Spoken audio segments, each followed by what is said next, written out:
So yun guys, itong nasa likod ko is Montero Sport GLX manual, zero down payment na in-upgrade ko into Black Series looks. Wow! So ano ba yung Black Series looks guys? Ayan. Naka-black front grille. Meron din tayong black diffuser front.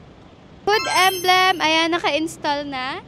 Para naman sa ating mugs, guys, ayan, pwede kayong mamili kung black mugs or yung two-tone mugs. Kay client kasi, Black Series looks with a twist dahil two-tone mugs ang napili nila.